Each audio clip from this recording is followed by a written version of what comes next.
It's time to get mental. Uh, uh, it really is. We got to stop delaying this stuff. Uh, it is so valuable. You will see a difference. There's a lot of different tools out there. Find the tool that works for you and start using it. Won't waste another minute. No, I won't. I'm a Here's the man of $1,000,000 question. How do men like us reach our full potential, grow into the men we dream of being, while taking care of our responsibilities, working, being good husbands, fathers, and still take care of ourselves? Well, that's the big question. In this podcast, we'll help you answer those questions and more. My name is Brent, and welcome to the Fallible Man Podcast. Welcome to the Fallible Man Podcast, your home for all things man, husband, and father. Big shout out to Fallible Nation and a warm welcome to our first time listeners. Hey, I know there's a lot competing for your attention out there. I appreciate you taking the time to check us out. Be sure and touch base with me at the Fallible Man on most social medias. Let me know what you thought of our show. I'd love to hear your opinion. And like I said, we appreciate you giving this chance. And if you really enjoy the show, be sure to leave us a review on Apple Podcasts. That really helps us out. Today, my special guest is neuroscientist, CEO, and co-founder of the Mental app, Anson Whitmer. Anson, welcome to the Fallible Man Podcast. All right. Great to be here. Now, Anson, we start on the lighter side. So how's your trivia? Not as good as you would think for someone with a PhD, but but bring it on. I would assume that you were busy studying more relevant things than random trivia facts, but you know, just that's assumptive of me. So I don't know. Yeah, I go deep. What is the oldest soda drink in the United States? Is it A, Coca-Cola, B, Pepsi, C, Dr. Pepper, or D, Canada Dry Ginger Ale? Oh, the ginger ale is interesting. I would guess I know Coca-Cola is really old. So I'm gonna go with that. Back to the days when it had cocaine in it, right? Right? Really happy days of Coke. Yeah. And for all of you who didn't know that, yes, Coca-Cola was originally called Coca-Cola because it had cocaine in it.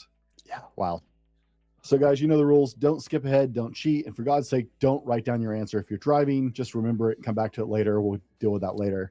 Now, Anson, I don't do big introductions. That was about as formal as it gets. So in your own words today, who is Anson Whitmer? Yeah. PhD in neuroscience, CEO and co-founder of Mental, the only mental health app built for men. Dad of two young boys, 1 year old and 4 years old, and also a kind of retired out semi-professional rock climber, but I still love to climb. Nice. I saw a picture on one of your social medias of you climbing. So I didn't know if that was a hobby or if that was a little beyond a hobby. Yeah, I used to push it pretty hard. Mostly it's like bouldering, but I used to also do big walls, including some really big solos of 1,000+ foot cliffs. And now that I have the little kids and a wife, I don't do that anymore. But maybe sometime, like when I'm retired, when the kids are old. Well, if nothing else, you can hit a rock gym, right? Keep in a little bit of shape that way. I actually built my own climbing wall in the garage. Yeah, I don't park the cars in the garage anymore. It's just a big gym, to be honest. But it's great. Hey, I used to live a couple blocks from a climbing gym in one of the towns I used to live in. And honestly, like that was one of my favorite workouts. Like I go in the evenings and just go climb with my wife, and we got certified to belay each other at the gym. And man, that was just a great workout. I loved every minute of it. Yeah, a big part is you just get so into the flow and into the moment that I've noticed when I've gone into the gym and climbed, whatever I was just kind of stressing about, worrying about, or whatever was going on, by the time I leave the gym, it's just been wiped clean. And that's the power of spending an hour or two just deeply in the moment, as stresses and worries just kind of dissipate. I love it. Clarity. I get mine on a motorcycle. When you do anything that you actually have to be 100% present in, it's amazing. Yeah. Right? If you get sidetracked while you're climbing and can fall to your death, you have to be in the moment. Yeah. Thing on a motorcycle. It's the same. So yeah, I had a motorcycle for 15 years. Yeah? Another thing, my wife is not happy with me doing so, which is sensible again. But What is your best playground insult? what's my best playground? Playground insult. What is a playground insult? You know, when you're a kid, you pushing each other around the playground. Your mom, Oh, insult. right? Playground insult. Yeah. Playground. Oh, oh wow. Yeah, that's a tough one. I think we'd always just be talking about your mom's face, or you know, I can't say I have too many good ones off the top of my head anymore. See, we're tapping into a whole different part of your brain today. Yeah. Weapon of choice in zombie apocalypse. Oh, yeah, I gotta say samurai sword. Nice. They're good. I mean, just keep using. Hey, you run out of bullets with all the other ones. Samurai sword, it's fast, nimble, just taking heads off. I don't know. Wasn't there a character in Waking Dead who had one? Yeah, I think so. I didn't ever watch much of that one. I watched like a season or two, and the samurai sword, it just seemed most effective, and you never ran out of bullets. Right, and it's quiet, so you don't draw a crowd. That's true. Right, Yep. loud noises in zombie movies always end badly. Yeah. So, if you had to eat one meal for the rest of your life, what would it be? Ooh, that's a good one. Probably spaghetti. Spaghetti. I'm from the Midwest, grew up eating spaghetti outside Chicago. It was a big thing. Yeah, like maybe a parpadelli or ragu or something like that. Oh man, so good. Meat or not? Meat. Yep. Yeah. Okay. Yeah. What about you? Oh man, chicken fried steak and eggs. Oh well, yeah.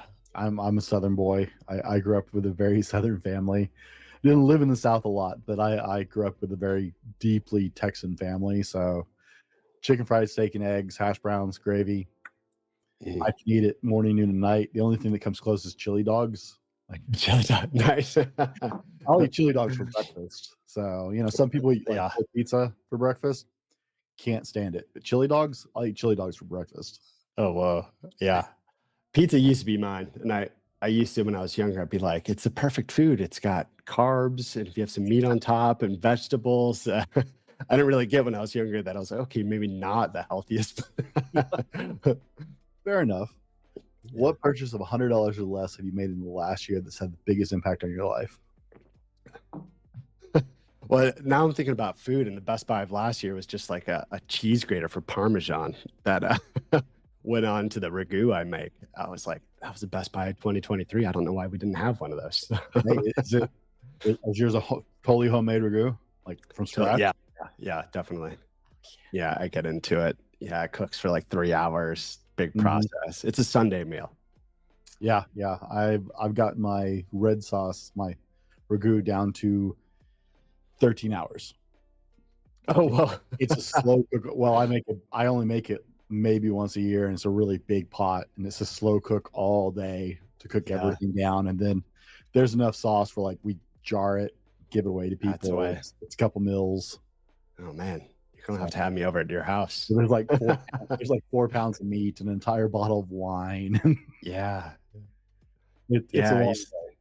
Slow cooking, all those ingredients kind of just like melt together and infuses each other with their flavor. And yeah. Oh yeah. The longer it cooks, the better, because it just comes together. Ironically, mine's hotter the next day. I don't know what I do to it, but like it's spicier, hotter the next day after you refrigerated it one night. It's weird.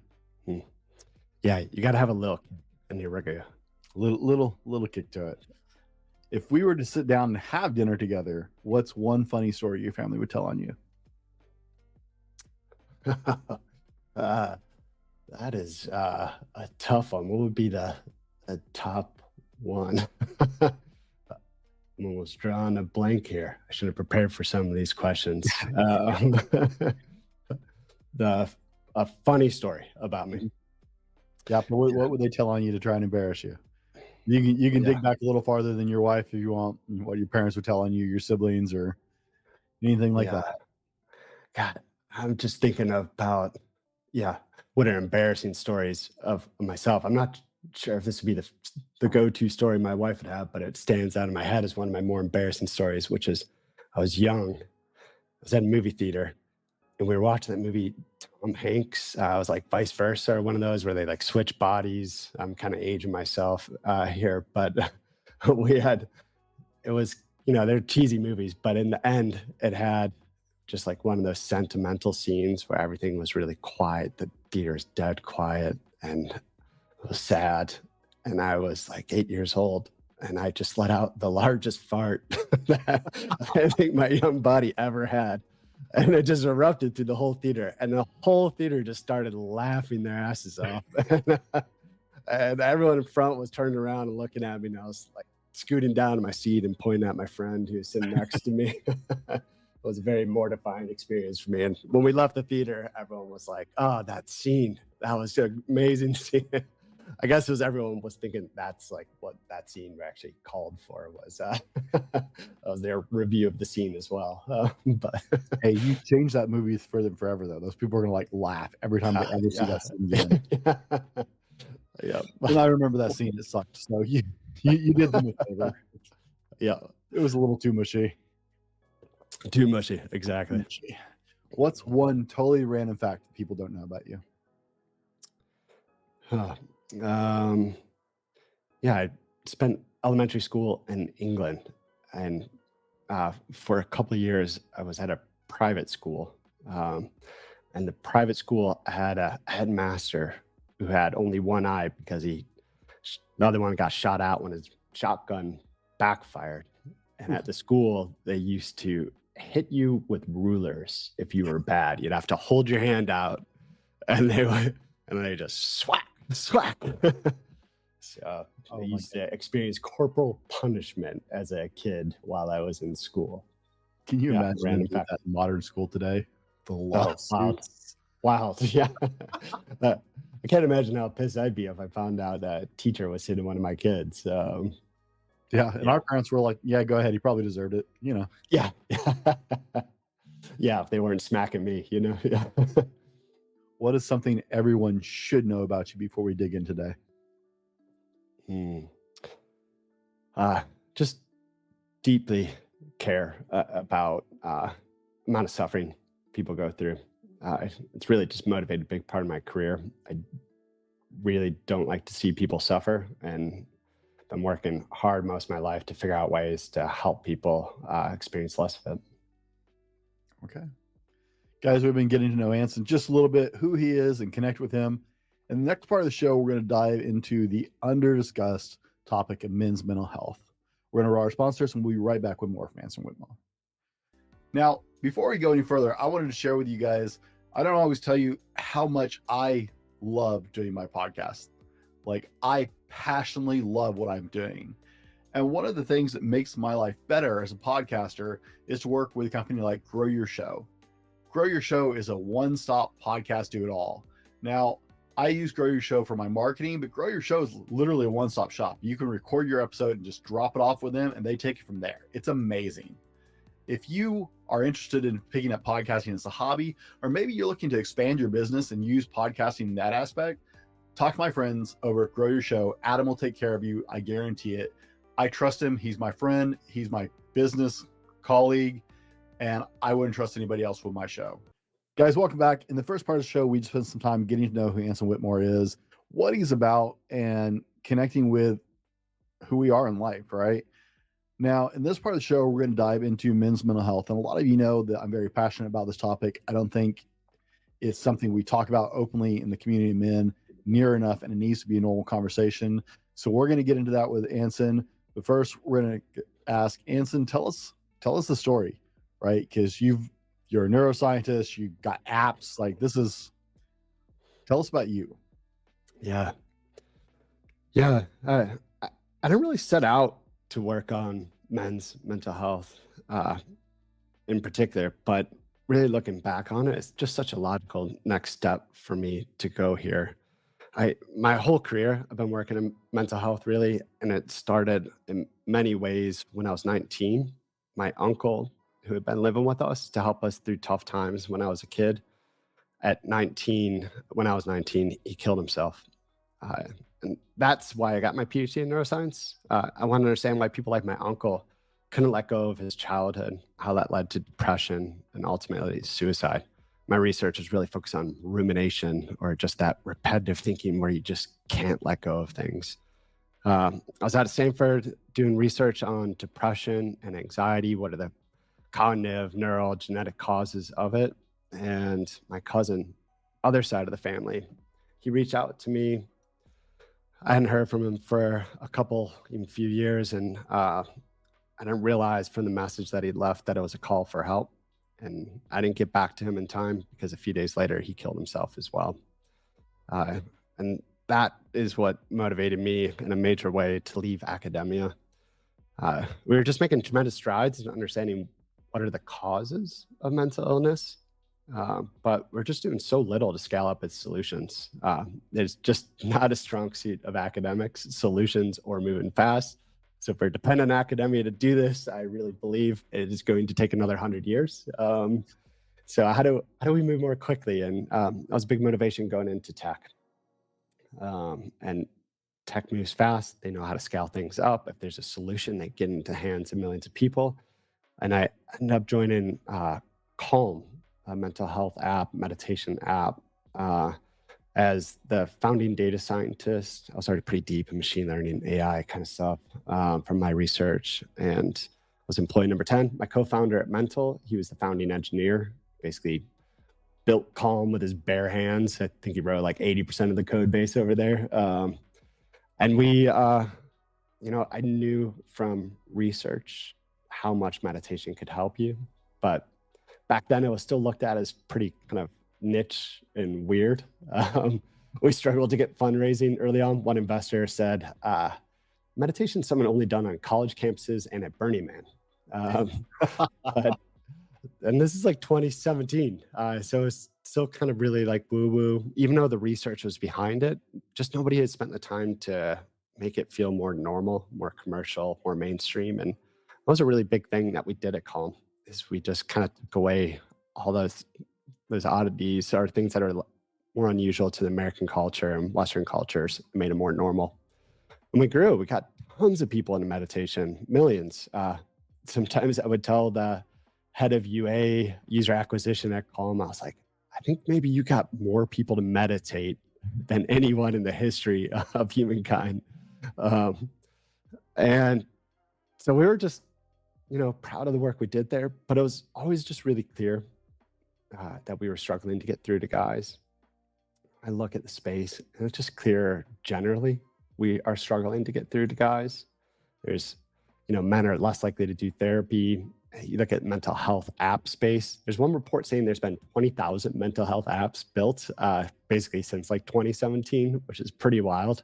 Wow. And a lot have been built explicitly for women, so they're not getting through to guys. All the general use ones out there, a lot of them are being used 2 to 3 times more by women than men. And if you look at their social medias, the tools used, etc., they, even though they say they're for a general audience, they're pretty female centric when you look at it. And the problem to me, as I left Calm and started thinking about next steps, is men are 80% of suicides. Mental health issues is probably the biggest cause of death in men under the age of 45. We have a real mental health crisis.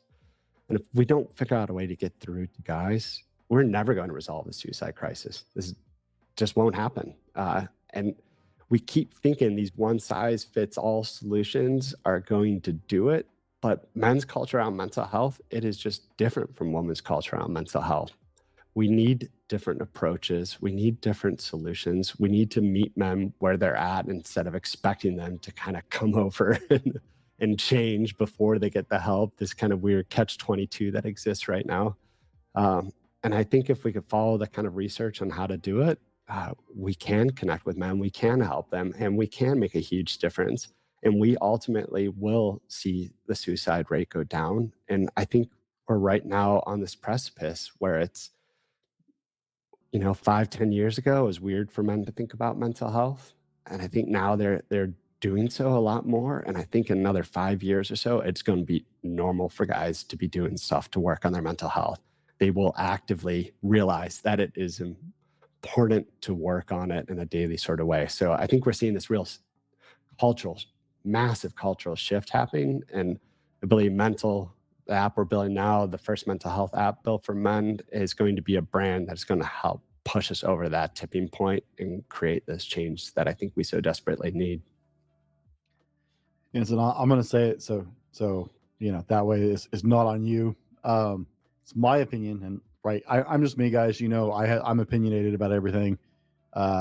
It's my opinion based on conversations with other mental health individuals, people who specialize in mental health, that most current forms of therapy or mental health treatment are actually geared more around the way women's brains process things and the way that women think. Now, I know women can think however they want and men can think however but there is an instinctive way that men and women prefer to deal with different stresses and different things. And that face-to-face cuddly conversation, that this traditional talk therapy, is really not something that's aimed at men. That's not the way men process things. Yeah. Has been my experience. Do you think that has to do with why we're having let me ask, do you agree? Is there actually some kind of founding behind my opinion on that, or not? Yeah, there's a lot there. There are reasons to say that the current therapeutic approach is female oriented, female centric. I mean, men, when they're stressed about something, they tend to prefer to try to solve whatever is stressing them, while women are more likely to want to talk about how they feel about being stressed. And therapy is a little bit more geared towards the latter. I think if the mental health profession was really built for men, instead of just being pure therapists, they would be therapists/coaches. As for example, one classic case is a guy who is struggling to get a job and goes to see a therapist, and therapists say, well, how do you feel about not having a job? And he's like, well, I feel like I want to get a job. Help me get a job. And that's kind of a coach, right? Like what are the steps you need to take, holding you accountable, making sure it happens.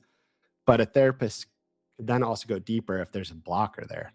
The way you're showing up in interviews, if you're avoiding different things, what's causing that? And so they're able to go deep, but where you meet the man at is around solving a problem and taking actions. That's the first step. And then you only kind of go deeper into the other stuff if it's necessary, versus we're going to prioritize all the feeling part. That's the first thing. And we'll always start there. And we won't really even necessarily do any of the coaching bit.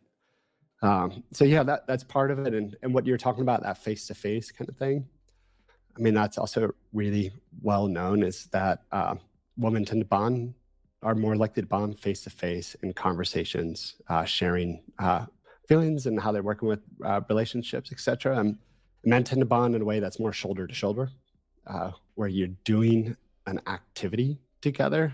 That actually makes men more likely to open up and share different things. If we almost feel overly exposed if we're sitting across from each other, making eye contact in ways that we don't. I mean, you take guys driving in a car, even shoulder to shoulder, they're able to have deeper conversations than they can if they're sitting across the table from each other.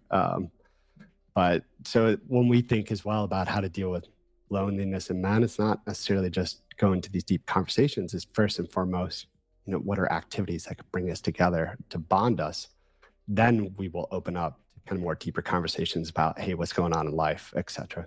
So what I'm hearing here is, men, if you're working on your psychology or therapy, I don't even understand what licenses do what, but if that's something you're interested in, maybe you should also get certified as a personal trainer and just open a gym and work side by side. All right, that's therapy.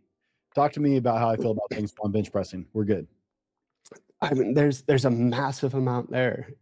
I mean, look, I want to be careful because therapy is research based. It's proven to help you. It is extremely effective. But it's also, I view everything in the space as different. They're tools. They serve different purposes. And to me, therapy, as I just said, like with that person who can't find the job, if there's a blocker there, like the way they're showing up or they're avoiding different things, therapy can help you figure that kind of stuff out. Or say something bad did happen to you, or you're going through grief, you lost somebody, therapy is really good there. But if you look at mental health issues, we're seeing a huge increase in people struggling with their mental health. I mean, 80% of people say they're stressed frequently. Their rates of depression, anxiety keep going up year by year, particularly when you look at it since 2010. We've seen a huge increase. What happened in 2010? Smartphones. And you just look at through history where we're at compared to 100 years ago, our lifestyle is so freaking different now. It has changed a ton. We sit all day. Even if you exercise 3 times a week, most of us are sitting the rest of the day, and we're sitting inside where we don't get sun. We get light at nighttime. You know, we eat bad food instead of socializing with friends. We look at social media and hit the like button. There's so many parts of modern society, the pressures and way we need to live now that aren't good for our mental health, but it's just what our lifestyle is. But we're paying the consequences for it. And look, if you actually went and saw a therapist and they were good therapists, the way they would start, and if your issue is not like, hey, I'm going to because of a loss, you're just like, I feel kind of depressed, they would ask you like, what's going on with your lifestyle? How are you eating? You know, are you socializing? And they would start by trying to fix lifestyle issues before they go into any kind of deep-seated trauma, etc. And so to your point of lifting weights, going to the gym and talking to somebody, well, yeah, exercising and socializing and being present with other people and off your screens, massive difference. If you're not doing that and you feel bad, you feel stressed, anxious, depressed, start there. There's a really good chance that that is going to alleviate most of your issues. If it doesn't, and you fix other parts of your lifestyle, eating well, getting off your screen more, etc., and you're still struggling, okay, maybe that's a time where you need to go deeper and go see a therapist. But it's just kind of a tool, and where do you start? And I think for a lot of guys out there, they're pretty open to starting with the lifestyle changes, starting with changes with their how physical they are in exercise. They're just a little bit more hesitant about going into talk therapy. Well, and I should, because I can come across pretty harsh on talk therapy. I'm not saying talk therapy is not effective, gentlemen. Let me be really clear about this, because I don't want to discourage somebody from going when they need to talk to somebody. Yep. I'm saying, are suggesting that to start those conversations with men, there may be a more effective tipping point to start that work together. I think like a therapist would get a lot farther started going on a walk and talking to somebody, right? Getting out of the office, which is an uncomfortable environment for men, getting out of the face-to-face and just going for a walk and starting that conversation there, per se, than the traditional, let's dive into this in the office for, clinical setting. I think that would be less imposing on men. So I think that there is absolutely a value to talk therapy. I think the initiation of that could be done better in some circumstances. And I'm sure there's probably a therapist out there who actually does something like that. Oh, yeah. Just my experience with them was never, it was, here's the chair, you're looking at me. Now, how do you feel about that, Dallin? Really feel like I want to throw something at you right now. It was not a healthy start for me that way. So I have a slightly slanted guys. I have been to a therapist a long time ago. It was not a really positive experience. It was a very traumatic scenario. So part of it had to do with the situation I was in and where I was in. I was in the military at the time. It was a mess. So I'm probably a little shaded, but I just think there's better ways to start that conversation with men that are going to let men open up better. Yeah, and that's someone on my team. He's chair of a psych department and world expert in men's mental health. And a lot of his research is how to get through to guys and talk to them in a way that works. And I love his approach because it is he builds off like a strength-based approach to masculinity. So instead of like, hey, masculinity has all these problems, it's full of deficits and it's toxic, et cetera. He doesn't do any of that. He's like, masculinity has all these great sides to it. So I'm going to find ways to meet guys there and assume that masculinity is good. And what are ways that you can work if you're a therapist with men in a better way? And one is, go for walks with men. It is a really effective way. I think unfortunately there's the way training is done in grad schools, there's not enough work being done across different programs to teach up and coming therapists how to work with men in particular. Usually, in fact, if there's kind of a gendered work being done, it's really focused on working with females and women's health, which in some ways is understandable if you kind of look back on, historical dynamics. But in the mental health profession, it's 75% of therapists are female.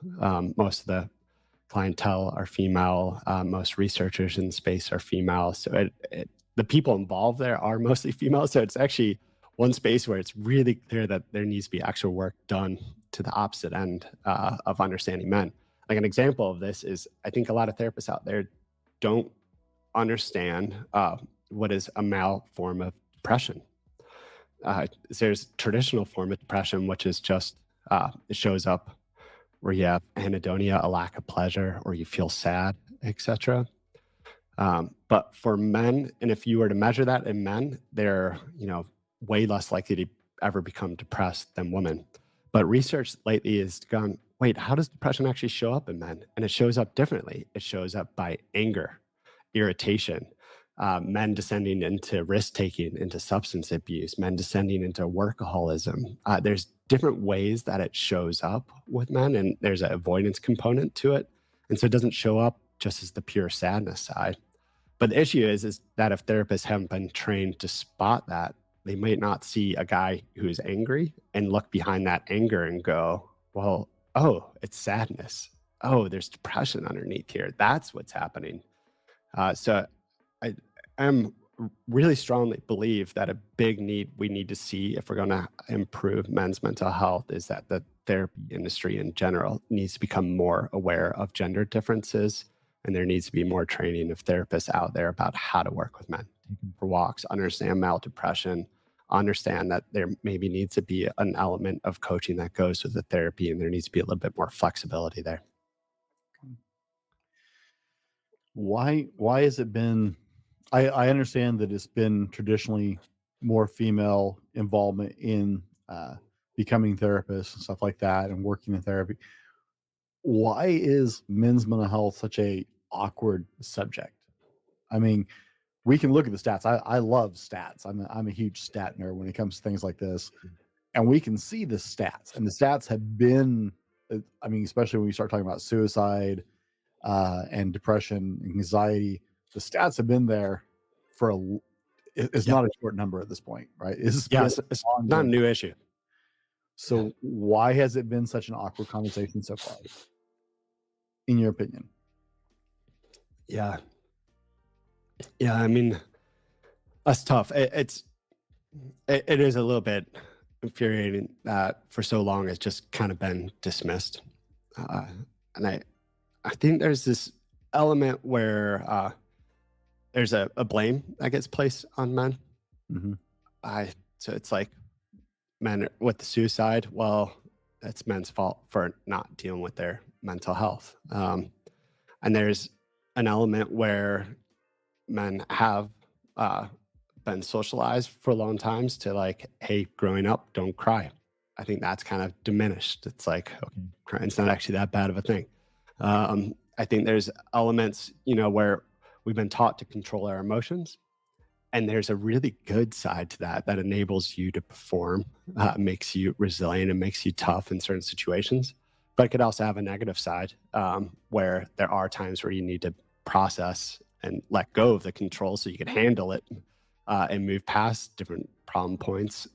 So I think there's an element that masculinity men bring that to the table. And so they get blamed for not dealing with their mental health. And so it's kind of their fault.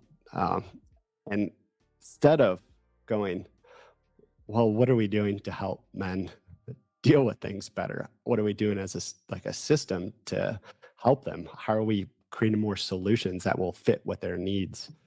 Instead of just telling them to be different, why aren't we meeting them where they're at and helping them from that point on? So there's just some weird cultural kind of war stuff that happens in here that makes it a little bit hard to just do what I think is important, which is help people who are suffering and ignore all that other crap and just focus on that. We talk about stoicism periodically here on the channel, and Yep. I'm a big fan of several stoic principles.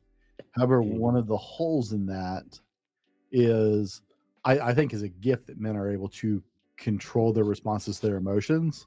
mhm. I think it enables men to do a lot of things they couldn't do otherwise. However, there's never the tail end of that when we're like, control your emotions, control your responses to things, but we never finish that sentence and find a healthy outlet to process that with once you're out of that scenario, Yep. right?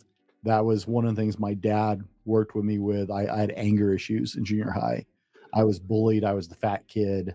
And so I was bullied and I was picked on, and I developed some major anger issues. And I would Mhm. go split wood. I'd get home from school, like drop my bag and go outside and just split wood Mm. because I had to. It was the only way I could not take someone's head off because I was getting to the point where you said the wrong thing to me and like I'd bounce you off a hallway locker because went through a growth spurt and all of a sudden I was bigger than everybody and stronger than everybody, but I was already so angry. So my dad started just the best he could do because he knew I wasn't ready to talk about things was he gave me a physical outlet to blow off Mm. and let me work That's good. through it. But I don't think we have that conversation when we talk about it in modern masculinity.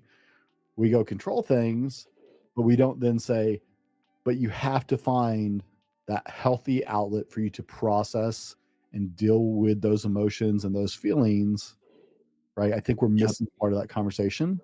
Yeah. This is so spot on. Yeah. And I appreciate you bringing up stoicism and, things like mental toughness.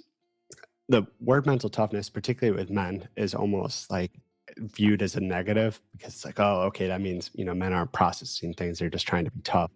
But look at the research on mental toughness. It is hugely valuable to be more mentally tough. It makes you resilient to stress. It means you can perform under pressure. It means you can accomplish things that other people can't. It is something that we are actually seeing a decrease in people over time. I mean, it's something we should be cultivating the opposite in more mental toughness. It is good for society. It's good for you. Um, and so, and I think with men, they're not hearing the message. This is kind of like a part of masculinity, that controlling of the emotions and drive towards that mental toughness. And I feel like a part we should appreciate and encourage. But, when I also talk about masculinity, it's when you look at research, there's different ideas of what it means to be a masculine man. And, there could be traditional ideas of masculinity, conservative, progressive ideas of masculinity. There's all kinds of different ideas of what it means to be a man. And the research doesn't show that any single one of them is an issue. Um, Traditional masculinity is fine. The only way you get into problems with any form, whatever your view is of masculinity, is when you have a really rigid take on what it means to be a man, and that you always have to embody that. So, hey, to be a man is to be mentally tough and control emotions. That means 100% of my time, I always need to be mentally tough and control my emotions. And that is just not the case. One of our protocols, we have a Master Chief Navy SEAL who teaches it, and he was talking about in combat. He's like, in combat, if someone breaks down and cries, it's not going to go well. Like you can't do that. You need to be in control of your emotions. But if you've lost a comrade and you're like at the funeral, and that is a moment where it might be actually good for you to grieve and let go of some of those emotions and not be in emotional control, because ultimately you then become more fine with whatever is happening in life, more present, more able to continue living a good life if you sometimes do let go of that control and process and deal with those emotions. So I think it's just really important. It's like, it doesn't matter uh, what your view of masculinity is, and mental toughness is good, but it's just we need to realize being flexible in situations. That's where we open up a lot of doors for ourselves. And that's why I often talk about, hey, just view everything as a different tool. What's the right tool for the right moment? Sometimes the tool in the moment is to let go and deal with those emotions of sadness from a loss. Have you heard the song from Dax, "To Be a Man"? Yeah. It was making a circle on social media a couple months ago. Yeah, I didn't hear it. Yeah. Darius Rucker re-recorded it with him. Like, it was a great duet. You should go check it out, because it's dealing with that concept of, well, what is a man in modern society and the pressures on them and stuff. I think it would really resonate with some of the work you're doing. Now, guys, I want to be fully transparent. I use the mental app currently. Anson was generous enough to help me get started with that, and I've been using it regularly, and I will give you guys a full review on that upcoming, not in this show, of course. I don't want to take up that time, but I am using it. I've been using it now for, I want to say, 6 or 7 weeks. Awesome. And I absolutely love this app. You've heard me talk about it once or twice on social media if you follow me on Instagram. But in the next part of the show, we've just been talking about mental health in general right now. In the next part of the show, we're going to talk a little bit about mental and how it works, how it's different than some of the other options that are out there. I will tell you, I'm a believer after using it for several weeks. I look forward to using it. I'm enjoying it. I've been testing out protocols because I wanted to give you guys full information about it and have a working knowledge of it before I had Anson on the show. So we're going to dive into that a little bit. We're going to dive into how you can work on your own mental health and why you should as a man. We're going to go to our sponsor, and we'll be right back with more from Anson Whitmer. How well do you sleep at night? Do you toss and turn and wake up more tired than when you went to bed? Sleep is commonly one of the critical elements people fall short on in their life. The quality of sleep you get directly affects your ability to control your weight, your ability to add muscle, your stress levels, and your everyday job and life performance. If you're ready to move to the next level, then sleep has to be part of the plan. Check out our friends at ghostbed.com if you're ready to get your best sleep. I love my ghost bed. I've been sleeping on one for a couple of years, and it's made a huge difference in how I sleep. Hit ghostbed.com and use the code TheFallibleMan30 to get 30% off your order and start getting better night's sleep tomorrow. Now, let's go on to the show. Guys, welcome back. In the last part of the show, we've been diving into men's mental health, which is, as you know, we believe is a really important topic here on the show. And Anson is just giving us a ton of value in this. In this part of the show, we're going to talk a little bit about the approach that they are taking with the mental app. I almost blurred that into one word. The mental health app. With the mental app, get that right. Yep. Yeah. Kind of We'll talk intentional. about a different approach, because it fascinated me when I first got in contact with you guys. You said your first hire was a comedian. This is not something we generally associate with mental health, so you instantly had my attention. I was like, wait, how does that work? So you guys are coming at a totally different approach, aimed specifically at men. I already told you guys I'm having an incredible experience. I'm loving using this app as part of my daily life. There are days I miss it because I get busy and I tend to set my phone to the side and just focus on editing or whatever I've got that day. And I actually notice the days I don't use it. Now, after using it for 7-8 weeks, I actually take note. My brain's like, you didn't do that today. Amazing. Right? Yeah. So I'm having a really great experience with this, but tell us a little bit about this approach you guys are taking. Yeah, definitely. The only mental health company, app, or anyone in the space who made hiring a comedian their first hire. And it's, mental health. I mean, everyone here has heard my story now. Mental health issues can be serious, but it doesn't always have to be so damn serious. And I think also you want to get through to guys. It can't be, when I talk to my buddies about what's going on with me, we always bring some amount of levity and humor to it. It's just our way of talking about this kind of stuff. But I also just think about it, it's like, man, it's just all serious and boring. And would I prefer to do that or go look at social media or all the other things I could do? There's a lot of competition for our attention right now. And I think about like a brand like Liquid Death, who took something like water that was just like boring and serious, and they made it fun and entertaining. I'm like, why doesn't someone do this in the mental health space? It's just like, why can't we just make it a little bit more fun? If you want guys to do stuff here every day, it's got to be fun. If it's just serious hard work, you're only going to get through to so many folks. So yeah, that's a big part. And a big part, you probably already picking up on some of the ways that we're approaching it differently, of like thinking from the ground floor, what are men's needs? How do we meet them where they're at and build them up from there? And some of it is, guys are pretty open to tweaking their lifestyle, and lifestyle issues are such a major factor. So there's one part of the app that's just all kind of content media that is, we call it a mentaltainment platform, or entertainment for your mind. It's supposed to fit seamlessly into your daily routine to kind of just tweak what those routines are in a better way. Tongue in cheek, V1 of the app was built around men's shit, shower, and shave routine. So you have like the 2 minutes of the daily deuce. So instead of doom scrolling away your daily deuce, listen to the daily deuce, get a little bit of wisdom, motivation, encouragement. I think of it almost like a microdose of just mindset shift, where it's just a little story each day that pushes your mind in the right direction.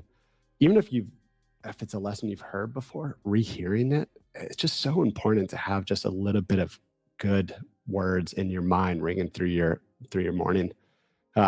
Cold shower protocol. I just love this. I'm on this, guys. And you got like the best person in the world. Like this, honest to God, I would not have done this if you had found anybody else to oversee this protocol. Amazing. So please share that. Yeah, he's about to start recording more content with us. He's a Master Chief Navy SEAL. So this is guided cold shower protocol, where you actually press the start button before you get into a hot shower. So you do a normal shower, and then he kind of starts talking as you're finish up your hot shower. You could set the time of how long you want to do hot, and then builds you up to turn the handle to cold, and just starts really easy habit formation, just showing up 5 seconds of cold water, and it builds up slowly over time to doing more cold. But every day he gives you a mental tool that's either from the SEALs or kind of the mental health, neuroscience, mental health industry generally. But the tools about how to handle the stress and difficulty of something hard like cold water. And so you use that tool right in the moment to handle the cold, and it makes it a lot easier. But you're also having to laugh. The stand-up comedian that we have like pops in for different episodes, and he's not a drill sergeant just yelling at you. There's amazing stories of his time in combat, but also his time building out the Warrior Toughness program for the Navy, and there's just, it's entertaining. But really, what is just so cool about it is you're training under stress to handle stress differently. And what we hear from a lot of folks is that everyday kind of stress, like kids yelling in the back seat, they're on a date or interviewing or something like that, they just show up really differently. These kind of mental tools that they learn turn on. They stay relaxed, they stay focused, and they handle themselves better. And this is the part. We had a guy write in recently. He said he's a teacher, and there was a school shooting situation that happened and ended up being a false alarm. But he said there's 3 tools from the protocol that just all naturally turned on in the moment. And he was like, I handle myself the way I wanted to handle myself in front of my students. I was the leader I wanted to be in that situation in ways that I just would not have been 2 months ago. And we're like, that's freaking amazing. But yeah, and so that's that part of the app is lifestyle kind of changes, and then we also have AI coach who can go deeper into what's going on with you if you're kind of struggling, but also is more focused on what are the solutions, how do we work towards problems, and the AI is an AI version of a legendary guy like Bruce Lee, Bob Marley, Muhammad Ali, the dude Big Lebowski, and they could talk to you about whatever's stressing you. And we have one conversation you could do in particular where it's like, hey, I'm just feeling stressed, help me take the edge off it. And guys report 32% decreases in stress in just a 3 to 4 minute conversation, which is pretty fucking amazing. And so you could also go deeper, and to us it enables you to kind of change your lifestyle. But if things pop up and you need to go deeper, we also got you there. It's just kind of more of a full solution to dealing with mental health. Guys, it's very, you don't feel awkward because it doesn't feel like someone's like trying to get in touch with your feelings, or it doesn't feel like our preconceived notions of mental health, right?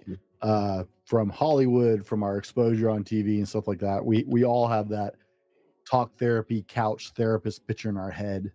You Mm. start talking about therapy, that's what you see in your head. Like, Yeah. I challenge you. I swear, just I challenge you. If I say therapy, what picture jumps into your head right now? In the instant? I guarantee it's that. Sopranos. Yeah, because that is Sopranos. what we have been, what's the right word, conditioned to think of by Hollywood. Whether it's televisions or movies, that's what we've been conditioned to conceive of this is therapy, right? It doesn't feel like that. Like, I look forward to listening to the Daily Deuce. It's freaking hilarious. There are times it's touching. Background Christmas, you guys had one Yeah. where it talked about, the truce going on between two sets of freezing soldiers, and like I teared up a little bit. Like, it was just a beautiful story, but it also, then you turn around and applied it to me. Mm. You don't feel like you're doing therapy, but like I said, I do actually feel the difference on the days I don't use it. I notice I'm not doing it. Mm. And the way you guys have set up the protocols, like, so I know the science behind cold water exposure for like athletic recovery. I am a personal trainer. I grew up as an athlete. And so, like, I mean, even when I was younger, I remember seeing the ice tubs at like college campuses and stuff like that, high schools, for the athletes. And I thought, I don't ever want to do that. Right. I do know the research. I love like strongman training and stuff like that and powerlifting. And I know all those guys at the top level all have ice baths in their home. Yeah. They use hot tubs because they're really big dudes. Yeah. But I had some questions in my head, right? I've always gone back and forth because for a long time there was debates on whether cold showers had the same impact as submersion, right? Mm. But the fact that you guys reached out to one of the mental toughness trainers for the SEALs, I thought, if anybody can teach me to handle the cold water, to even try cold showers, like, they got this incredible guy who, let's face it, all of us envisioned when we were like tough dudes, we all picture the SEALs, the Green Berets, right? We're all thinking about the Special Forces guys. And so I thought, okay, he's going to teach me something about this that I don't know. And if anyone's going to walk me through it, it's going to be this guy. Yeah. So it's a very different, like, you don't feel like you're in a therapist's office. You don't feel like someone's trying to shrink your brain or make you feel a certain way, but you feel compelled to grow and to work on yourself and to actually think a little bit. Mm-hmm. It's a totally different approach. Yeah, that's like the daily do. So we also followed up with what we call the daily do, which is reflect for a moment on what you just heard, and then our AI coach helps turn that into a way for you to act that day. Like, what's a small thing you could do a little bit to step in this direction? And it's a big thing. Like, we listen to podcasts or read a book or something like that, and we're like, oh, that's interesting insight. But it's also, how's that insight really applied to my life? And that takes a little bit of work. And then the work to also go, oh, well, if that's relevant to me that way, what actually should I be doing differently? And it's like, oh, okay, I'm going to do this differently today. And if that's what your life starts being, where you start learning things and tweaking your life and a little bit differently every day, it adds up in a major way towards, are you living a life where you feel like you're on autopilot, or are you living a life where you think it's a life of purpose, where you know what you're doing, where you have stress and control? And that is a big goal of it. It's just little shifts and have fun doing it, but it has a huge impact on how you feel day in, day out. I love the fact that you made it where you can pick your AI coach.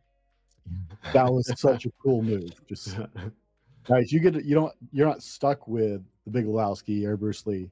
They have a catalog of guys that all of us know their names, all of us respect them. I promise you're going to find somebody from the Stoics all the way up to Andrew Huberman. You're going to find somebody in there that you're like, dude, I listen to that guy. Like Yeah. that guy, I listen to him. I connect with what he says. I value his opinion and advice. That was such a cool feature when I was setting up my profile. How Yeah. did you, I mean, how do you, I don't even know. I don't understand how that works in the background, but it's cool. Yeah. No, it's exciting. Yeah. We didn't start with that idea. We were just like, when you arrive in the app, we're like, which guys do you look up to?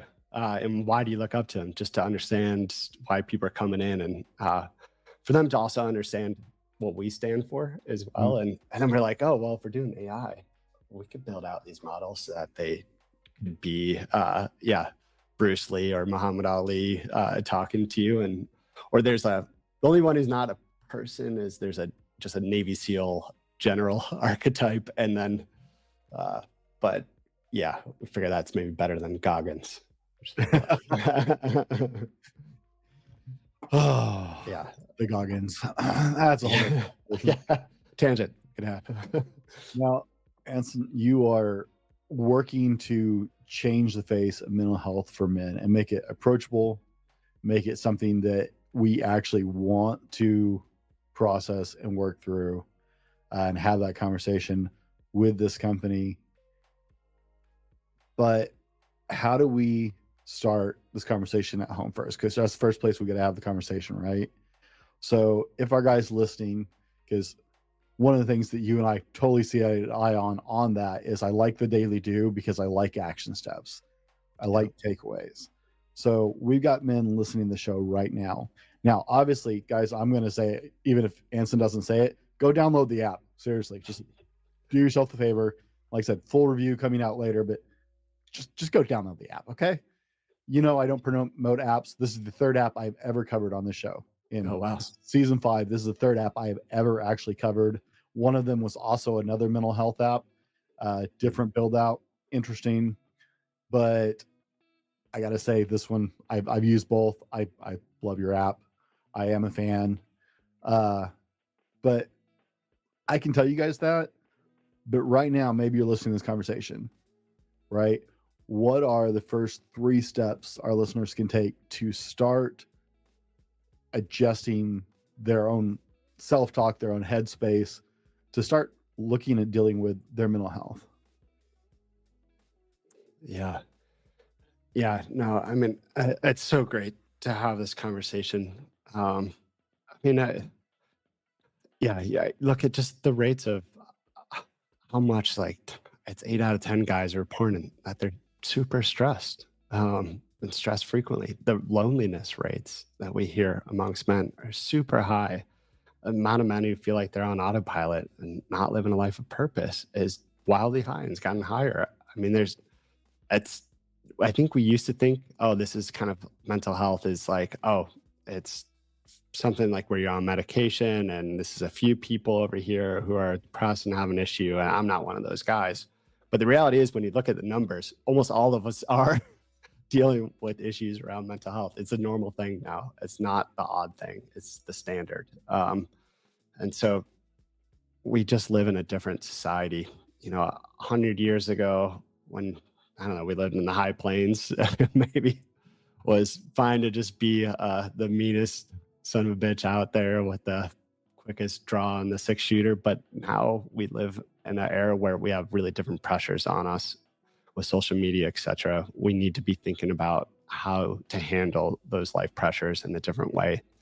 And the reality is we have to combat them. We need to actively work on countering the ways that modern society is pushing us to behave and act and feel. And so this requires a certain amount of intentionality and training. So I think when it's just thinking about mental health, we're all dealing with issues of modern society. It is the norm. I think that's the big thing people need to be clear about in their head. And that the way to handle it, it doesn't have to just be talk therapy or nothing.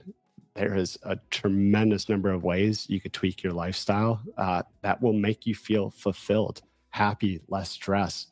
Life is short. It's really short. It's like we all think we're going to live to 85, be that old guy who dies with family around him, but we could die in an accident tomorrow. We get cancer in a couple of years. We don't realize how fleeting it is until it's gone. And so it's like our one opportunity to be able to appreciate, dancing with your wife or seeing the sunset or all your kids growing up or all the magical things we have.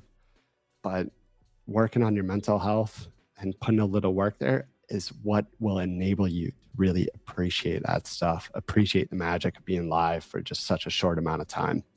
Try to hide all that stuff. It's like we're just going to let this life go by without really any kind of meaning to it, without being the sort of man that you ultimately want to be. And so I think without working on your mental health, it ultimately is a way to live a life with a lot of regrets versus a life that is full of like happiness and purpose. Okay. So what I'm hearing you say is, we have to first start to normalize that in our brain. It's not weird. It's not abnormal. It's not something. It doesn't make you weird or strange or horrible or broken, right? So we have to normalize the conversation in our head. Makes you a modern human. Then we have Unfortunately. to look for a path, a solution that we want to try, that we're willing to try. Yeah. Right. And then not wait. Right. That's the third thing. Is Not wait. now. Do something. Don't wait. So understand it's normal. It's okay. It doesn't make you broken. Pick a solution to try.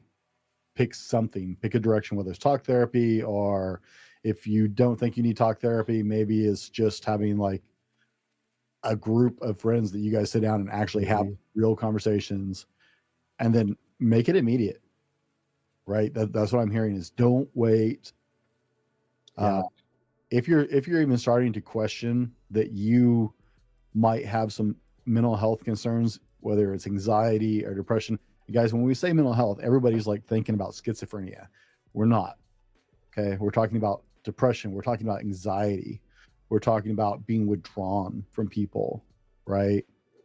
Yeah. Or just feeling stressed day in, day out, overwhelmed at work. You're worrying about your finances. You're fighting with your partner. Like that's mental health. Feeling like you're on autopilot. That's mental health. It doesn't have to, capital D depression. It's just I'm stressed and not feeling that great every day, or I know I could be feeling better and more on top of my game. That's mental health. So what's next for Anson Whitmore? Are you going to continue to expand the app? Are we adding more things to it, or Yeah. something else up your sleeves too? Oh yeah. Just like we have phase one? We have our next protocol in the works. We are just sorting out the coach. It won't be Navy SEAL, but it might be a very famous boxer, which I'd be pretty excited if it goes that way. But again, it won't be cold water. It'll be something physical. And again, it's kind of that combination of doing something physical, 'cause a lot of guys like to deal with their mental health by exerting themselves physically, but that combination of what's your mindset while you're doing something physical? How does that mindset show up in the rest of your day? How does that mindset help you do that physical thing even better than you otherwise would? So just entertainment and fun plus like shifts in mind. We have, there's a bunch coming in that. The next 6 months is all about building different stuff out, and I'm really excited for you to see where it's going to be come like June, July. That's cool. I'm looking forward to that for sure. Where is the best place for people to connect with you? You could find me on LinkedIn.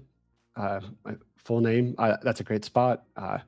We're at getmental.com is where we're at. We like to tell everyone it's time to get mental.